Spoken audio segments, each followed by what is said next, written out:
ஆளின்ற உடன் லேண்ட் கிரியேச்சரோட கூட போய் தண்ணிக்குள்ள விழுந்துருது. அதுல இருந்த கண்ணாடி வழியா தண்ணிக்குள்ள பார்க்க இயற்கையோட அழகால ஆளி கவரப்படுறான். தண்ணிக்குள்ள போய் பார்க்கணும்னு ஆசைப்பட்ட ஆளி அவன் கிட்ட இருந்த கூடையும் செடியோட தண்டையும் பயன்படுத்தி ஸ்விம்மிங் மாஸ்க் மாதிரி செஞ்சு தண்ணிக்குள்ள போறான். ஆனா அந்த செடி வழியா தண்ணி உள்ளுக்கு வந்துருது. இதை சால்வ் பண்ண தண்ணியில மறந்து வந்த மரக்கட்டையோட செடியோட ஒரு முனையை அட்டாச் பண்றான். இதனால ஆளியால தண்ணிக்குள்ள இருக்கப்பையும் காத்த சுவாசிக்க முடியுது. தண்ணிக்குள்ள அவன் புதுவிதமான நத்தையும் மீனையும் பார்த்து ஆச்சரியப்படுறான். அப்போ அங்க ஒரு பெரிய மீன் இருக்க அதை பார்த்து ஸ்டன் ஆகி நிக்கிறான். அதுவும் சிரிச்சுக்கிட்டே பக்கத்துல வர சரியான நேரத்துல அந்த மீன் கிட்ட இருந்து ஆலியோட அப்பா காப்பாத்திடுறாரு. நீ எந்த கிரியேச்சரையும் நம்ப கூடாது, யாரு எப்ப எப்படி மாறுவாங்கன்னு தெரியாதுன்னு அவங்க அப்பா அட்வைஸ் பண்ணது மட்டும் இல்லாம அவனோட பாட்டியும் ஒரு புராண கதையை சொல்றாங்க. ரொம்ப காலத்துக்கு முன்னாடி எல்லா கிரியேச்சரும் சந்தோஷமா இருந்தாங்க. ஆனா வேட்டையாடி சாப்பிடக்கூடிய ஓனாய் மட்டும் மத்த மிருகத்தை கொண்டு வாழ்ந்துட்டு இருந்துச்சு. அந்த நேரத்துல பிரம்மாண்டமான மேஜிக்கல் பிளான்ட் வந்து அதுகிட்ட இருந்த பூ மூலயமா ஒரு கிரியேச்சரை இன்னொரு கிரியேச்சருக்கு ஈஸியா மாத்துற மாதிரி பண்ணுச்சு. இதை பார்த்து வெறுப்படைஞ்ச அந்த ஓனம் அந்த மேஜிக்கல் பிளான்ட்டோட பூவை பயன்படுத்தி நெருப்பு ஓனாய அவதாரம் எடுக்குது.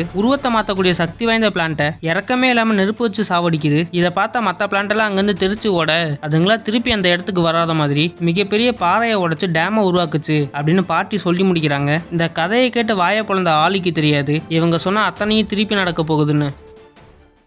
உட்லாண்ட் கிரியேச்சர் எல்லாமே உணவு ஒன்னா சேகரிச்சிட்டு இருக்கப்ப ஆலி மட்டும் விசித்திரமா ஒண்ணு கீழே விழுகிறத பாக்குறான். என்னன்னு போய் விழுந்த இடத்துல போய் பார்க்க அங்க ஒண்ணுமே இல்ல. இவன் நம்பிக்கையே இல்லாம அவனோட மோப்ப சக்தியை பயன்படுத்தி அதோட ஆறாவை சென்ஸ் பண்றான். அது பக்கத்துல விழுந்து கிடந்த தானியத்தை எடுக்க போக அந்த பறவை பறந்து வந்து இவன் கிட்ட கூச்சல் போடுது. அது பார்க்க அழகா கிளி மாதிரி இருக்கு. அந்த பறவைக்கு தானியத்தை ஓபன் பண்ணி சாப்பாட சொல்லித்தரான். அதுவும் சாப்பிடுது. ஆலி அந்த பறவைக்கு எப்படி ஓபன் பண்றதுன்னு கூட சொல்லித்தரான். அதுவும் ஈஸியா கத்துக்குது. இவங்க 2 பேரும் ஒன்னா இருக்கிறத ஆலியோட அப்பா பாத்துறாரு. பயப்படாதப்பா, இது டேஞ்சரஸ் கிடையாது, இதுக்கு எப்படி சாப்பிடணும்னு சொல்லி கொடுத்துட்டு இருக்கேன்னு வெகுலியா சிரிச்சுட்டே சொல்றான். அந்த குட்டி பறவையை கூச்சல் போட்டு மத்த பறவையும் கூப்பிடுது. வந்ததுங்களா தானியத்தை சாப்பிட்டு பார்த்துட்டு மொத்த கூட்டத்தையும் கூப்பிடுதுங்க. வந்ததுங்க எல்லாமே உட்லாண்ட் கிரியேச்சர் சேர்த்து வச்ச மொத்த தானியத்தையுமே வெளுத்து வாங்குதுங்க. ஆனா இவங்க கூட்டமும் சாப்பாடு இல்லாம பட்டினியா கிடக்குறாங்க. எல்லாத்துக்குமே நான் தானே காரணம், ஆனா என்னால எதுவுமே பண்ண முடியலன்னு ஆலி அவன் கிட்ட இந்த கூடையை தூக்கி போட்டு உடைக்கிறான். அப்போ அதுல இருந்த கண்ணாடி உடையுது. அதை பார்த்து அவனுக்கு ஒரு ஐடியா கிடைக்குது. சூரியன் கிட்ட இருந்து வரக்கூடிய ஒளியை கண்ணாடி மூலியமா அந்த பறவைங்க மேல படுற மாதிரி பண்றான். அந்த ஒளியை பார்த்து பறவைங்க எல்லாமே பயந்து ஓடி இருந்துங்க. இதை பார்த்த ஆலி நான் சாதிச்சிட்டேன்னு சந்தோஷத்துல துள்ளி குதிக்கிறான். அப்போ ஒரு பறவை மட்டும் இவனை நோக்கி பறந்து வர அது கண்ணுலயே ஒளிய பாய்ச்சறான். அப்பயும் அது இவன் மேல விழுந்து இவனை குழிக்குள்ள தள்ளி விட்டுருது. குழிக்குள்ள விழுந்த ஆலியோ அதுக்குள்ள அந்த வித்தியாசமான பூ மேல விழுகிறான். அவ்வளவுதான், அந்த குழியை விட்டு வெளியே வரப்ப அவன் ஒரு பறவையா மாறி இருக்கான். அந்த பறவை பேசுறது ஆலி மாதிரி இருந்தாலும் அவனோட சொந்த கூட்டமே அவனை நம்பாம அடிச்சு மலையில இருந்து கீழே தள்ளி விட்டுறாங்க.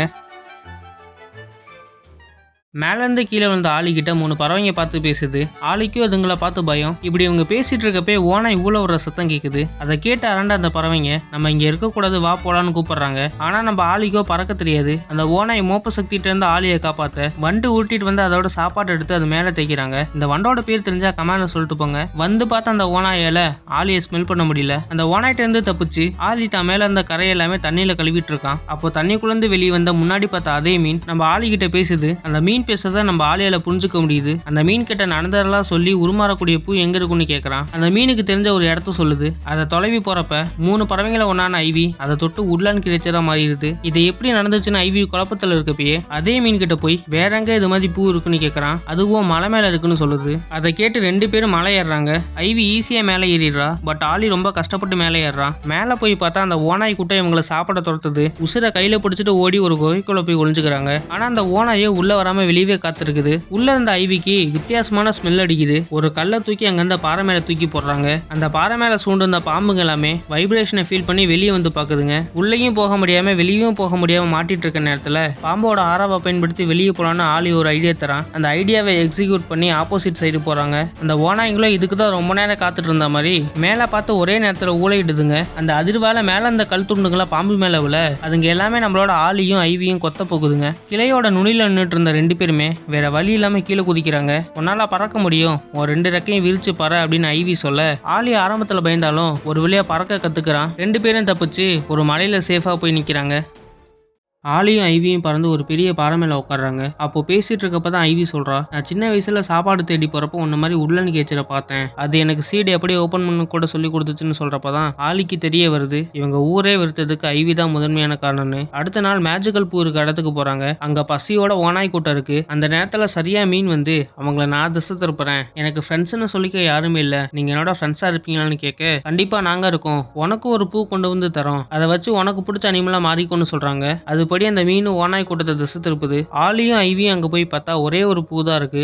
ஐவியோ அதை நான் யூஸ் பண்ணி பறவையா மாறுறேன், அப்புறம் 2 பேரும் பறந்து போய் வேற ஒரு பூவை கண்டுபிடிக்கலன்னு ஐடியா தரா. ஆனா ஆலிக்கு நம்பிக்கை இல்ல, யாரையும் நம்ப கூடாதுன்னு அவங்க அப்பா சொன்னதும் ஐவிக்கு சீடு ஓபன் பண்ணி கொடுத்த கிரியேச்சர் நான் தான்ற உண்மையும் சொல்றான். இதோட உன்னை நம்பினாலதான் என் சொந்த குடும்பமே என்ன வெறுத்துச்சுன்னு மனசுல அந்த அத்தனையும் சொல்றான். இப்படி இவங்க பேசிட்டு இருக்கப்பே அந்த ஓனாய் கூட்டம் அங்க வந்துருது. 2 பேருமே அந்த மீனோட பேரை சொல்லி காப்பாத்து காப்பாத்துன்னு கத்திட்டு அந்த பூ மேல விழுகுறாங்க. அடுத்த நொடியே இவங்க 2 பேரும் மீனா மாறிடுறாங்க. ஓனாய் கிட்ட இருந்து நீர்வீழ்ச்சி வழியா தப்பிச்சும் போயிடுறாங்க.